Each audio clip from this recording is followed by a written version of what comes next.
महात्मा की बात मान ली तो भगवत प्राप्ति हो गई। दूसरा, जीवन भर शरीर बेच करके ढेर सारा वैभव एकत्रित किया था। यौवन अवस्था की उतार अवस्था थी वैश्या की। गांव के बाहर महल था, बहुत सुंदर वाटिका पुष्पों की थी। तो एक संत मंडली जिनके साथ आचार्य चरण भी थे, वहां से निकली तो बोले आज रात्रि कोई पवित्र स्थान हो तो हमें बताओ जहां अपने ठाकुर विराजमान करें और वहां आरती पूजा करके भोग लगाएं, ठाकुर जी को विश्राम करें। तो कुछ उद्दंड लोग थे, उन्होंने कहा हाँ बहुत पवित्र स्थान है, वो जो बगीचा देख रहे हो ना वो परम पवित्र ही है, क्योंकि वहां वैश्या अपने मित्रों के साथ हास्य विलास ऐसे करती रहती थी। संत सरल चित्त, कहीं कोई संशय नहीं, विश्वास, गए वहां, जल छिड़का, सोहनी लगी, ठाकुर जी विराजमान हुए। बस थोड़ी ही देर में भोग लगने के बाद जब आरती हुई, संध्या आरती, तो शंख घंटानाद, वैश्या ने सुना कि मेरे बगीचे में शंख घंटानाद कहां से, मैं तो नीच आचरण कर, दृष्टि डाली तो एक से एक परमहंस महात्मा सब। ओहो, मुझ अभागिनी के भाग्य खुल गए, ये भगवत प्रेमी महात्मा कहां से आ गए। अभी तक तो कौओं जैसी चेष्टा करने वाले लोगों का संग ये हंस कैसे आ गए हमारे बगीचे में। आज मेरे ऊपर भगवान की विशेष कृपा, अहेतुकी कृपा, क्योंकि मेरे कोई ऐसे आचरण नहीं जिससे भगवान प्रसन्न हो, क्योंकि बिना भगवान के प्रसन्न हुए ऐसे महापुरुषों का दर्शन कैसे हो सकता है। गई स्वर्ण के कुछ मुद्राएं, चांदी की मुद्राएं, कुछ फल मेवा आदि रखकर, महाराज स्वीकार करो। कौन हो तुम? भगवान जिस बगीचे में बैठे हो इस दासी का ही बगीचा है। कौन हो तुम? वैश्यावृत्ति से जीवन निर्वाह करने वाली हूं, मैं वैश्या हूं।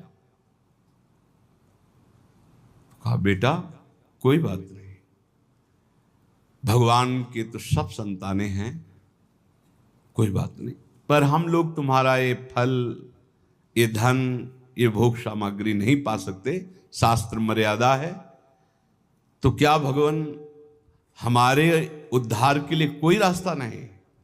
कहा है, तुम सब संपत्ति, आभूषण ये बेच करके एक रत्नों का हार बनाओ और रंगनाथ जी के माथे पे धारण करो, सारे पाप नष्ट हो जाएंगे, तुम्हें भगवत प्राप्ति हो जाएगी। और आज से वैश्यावृत्ति बंद। भगवान वचन देती हूं, आज तक कभी ऐसा आनंद प्राप्त ही नहीं हुआ था संत समागम का। वचन देती हूं कभी अब इस शरीर को अपवित्र नहीं करूंगी। और सब आभूषण जो जो वैभव बेचने वाला था बेच करके, फिर उसके मन में आया कि क्या मुझे मंदिर में जाने दिया जाएगा। आचार्य चरण से प्रार्थना की, प्रभु मैं वैश्या हूं और प्रसिद्ध हूं, क्या मुझे मंदिर में जाने दिया जाएगा? तो उन्होंने कहा जब हम आदेश करेंगे तो मंदिर में जाने दिया जाए, तुम अपने हाथ से समर्पित करना, प्रभु स्वयं स्वीकार करेंगे। जब द्रवई दीन दयालु राघव तो साधु संगति पाई, जब साधु संगति मिल जाती है तो संस्कृति का अंत हो जाता है। सबको आश्चर्यचकित था, इतनी नीच आचरण करने वाली अपने हाथ से कैसे भगवान के मस्तक पर, मुकुट पर। आचार्य चरण ने कहा जब तैयार हो गया मुकुट, चलो। जीव ही आगे चलना हुआ, रुक गई। भगवान मेरा पाप, मेरा पिंड नहीं छोड़ रहे। क्या हुआ? मैं रजस्वला हो गई, अब कैसे? कर तुम अकर तुम मन्य था कर तुम, सर्व समर्थ आचार्य, इष्ट से भी ज्यादा। तो सब लोगों ने सुन लिया था, रजस्वला स्त्री का भगवद श्री विग्रह स्पर्श करना निषेध है, क्योंकि वह पवित्र होती है। कहा चलो चलो जाओ। सबने रोका, प्रभु आप आचार्य हैं, आप कैसा? अगर रंगनाथ जी स्वीकार कर रहे हैं तो तुम्हें किसी को रोकने की जरूरत नहीं, और रंगनाथ जी स्वीकार करें इसका प्रमाण होगा कि सर झुका देंगे। बेटा तू जा, मस्तक पर मुकुट, रंगनाथ जी का श्री विग्रह का ऐसे मुकुट, कर तो मकर तुम अन्यथा कर तुम सर्व समर्थ आचार्य गुरुदेव इष्ट देव। उसको परम पद की प्राप्ति हुई। एक एक सेवा, एक एक वृत्ति भगवत प्राप्ति कराने में समर्थ है यदि आप विश्वास कर ले। श्री वृंदारण्य धन्योष्मि, मैं धन्य हो गया। क्या आप नहीं कह सकते मैं धन्य हो गया? क्यों कुड़ रहे हो, क्यों जल रहे हो, क्यों शोक में जीवन व्यतीत कर? देवताओं को भी दुर्लभ है मानुष्य दे, बड़े भाग मानुष तन पावा, सुर दुर्लभ सदग्रंथन गावा। देवताओं को भी दुर्लभ। क्या दुर्लभ देवताओं को? क्या दुर्लभ देवताओं को? देवताओं के पास जो वैभव है मूर्छित हो जाओगे देख के। क्या दुर्लभ? देवता जब ऐसे निकल जाए तो पूरा वातावरण सुगंधित हो जाएगा। आप अपनी ही यहीं की आप देखो, ऐसे पसीना की दुर्गंधें आती है, घृणित दे। क्या दुर्लभ क्या है इसमें? भगवदानंद।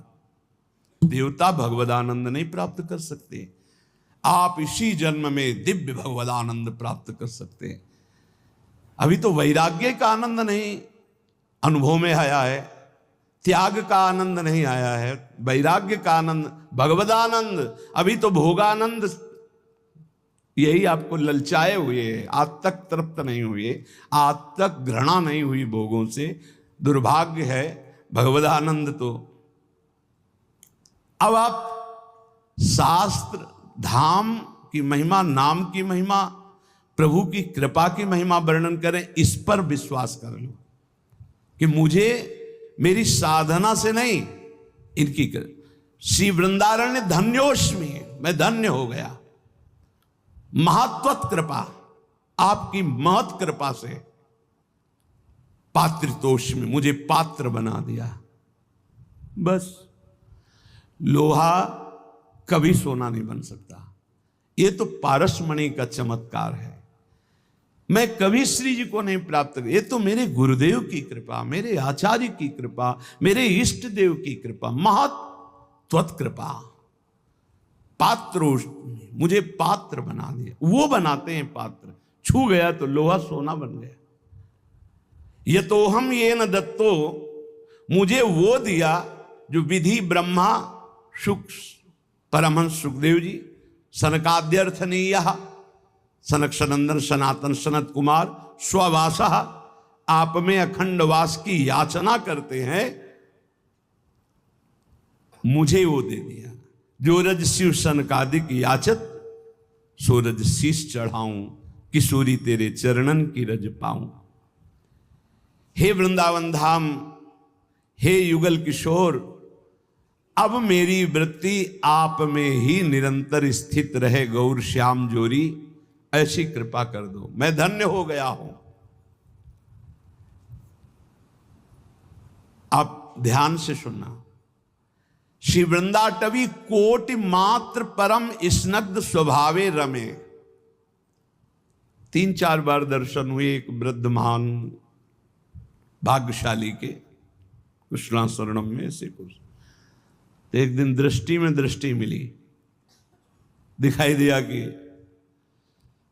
कृपा होने वाली है 2-4 दिन में। बाबा राधा राधा जपा करो, कोशिश करते हैं, जप नहीं पा, राधा राधा। और आप निश्चिंत रहो बाबा, वृंदावन में हो ना, आंखों से आंखें मिल रही ना, तो ये आंखें बिकी हुई हैं, ये आंखें किसी और की दिखाई देती हैं, इनमें पुतरी किसी और की है, ये रखना। ये आंखें किसी और की, इनमें देखता कोई और है। पक्का समझ ला। कल जब गए तो इंतजार हो रहा था कि वो पधार गए, हो गया काम।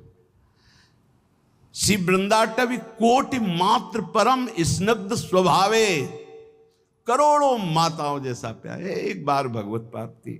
अगर करोड़ों बार होनी होती तो उसका भी वादा कर देते, एक बार होनी, सच्ची मानिए एक बार होनी। फिर हम दोबारा पुनरावृत्ति कर रहे हैं, श्री जी का चरणामृत रोज पीना, रज रोज लगाना। धाम में वास हो रहा है तो रोज धाम का एक बार परिक्रमा या चिंतन जरूर करना, और जितना बन सके उतना राधा नाम जपना। 24 घंटे में सोने से जगने से सोने तक हर समय को भगवत अर्पित करना, पक्का भगवत प्राप्ति हो जाएगी, मान लो। पर जैसे हम प्रभु को कोई गंदी चीज का भोग नहीं लगाते, ऐसे कोई गंदे आचरण हम अपने प्रभु को समर्पित नहीं कर सकते, तो हम गंदे आचरणों से बचें, कुमार्गगामी प्रवृत्तियों से जहां तक हो सके हम बचें। भगवत प्राप्ति सरल है, इसलिए सरल है कि माया बहुत कठिन है। तो भगवत प्राप्ति कठिन रख दी जाए तो दोनों कठिन हो जाएंगी ना। ऐसे भी बिजली के तार में नहीं रहते कि हाँ ठंडा गरम, देखो इनको मालूम ठंडा गरम, अगर दोनों गरम गरम हो तो शायद नहीं चल पाएगा ना दोनों ठंडा। भगवत प्राप्ति बहुत सरल है, लेकिन उल्टा बोला जाता है कि भगवत प्राप्ति बहुत कठिन है। माया की प्राप्ति कठिन ही नहीं, अत्यंत कठिन है। कितने जन्म हो गए हमें इस माया के प्राप्त करने के लिए भटकते हुए। है हाथ में, बोले है बैंक में इतना है, इतना इतना, मरोगे फिर बताना कितना है। हर बार लुटते चले गए, कभी माया हाथ नहीं आई। और आज अगर 10 बार राधा बोला है तो तुम्हारे हाथ में 10 बार राधा नाम है। बोलो ये सरल है कि वो सरल है? दिन भर प्रपंच बोलते रहते हो, माया का तुम्हारे हाथ कुछ नहीं लगेगा। और दिन भर एक दिन सुबह से शाम तक कीर्तन कर लो, तुम्हारे उद्धार के लिए उतने कल्याण काफी कर देगा, उतने कर देगा, ध्यान रखना। बात पे विश्वास मान लो। एक बार कहा था सत्संग में, 24 घंटे में 24 मिनट हमें दे दो भाई, 24 मिनट रोज। अगर 24 मिनट तुम राधा राधा बोलोगे, भगवत प्राप्ति पक्की हो जाएगी। कितना सस्ता है। हमारी बातों पे विश्वास नहीं करते, नहीं तो खूब भजन शुरू हो जाए। किसी किसी को लगता है भगवत प्राप्ति भगवत प्राप्ति भगवत प्राप्ति लगे रहते हैं, यही जरूरी है, नहीं तो फिर भटक जाओगे, फिर भटक जाओगे। 83,99,999 योनियां, एक एक योनि में लाख लाख प्रकार के जीव, भटकते घूमोगे। इसीलिए बार बार हम रोज यही चर्चा करते हैं, एक बार कमर कशो, इस जन्म में भगवत प्राप्ति कर लें।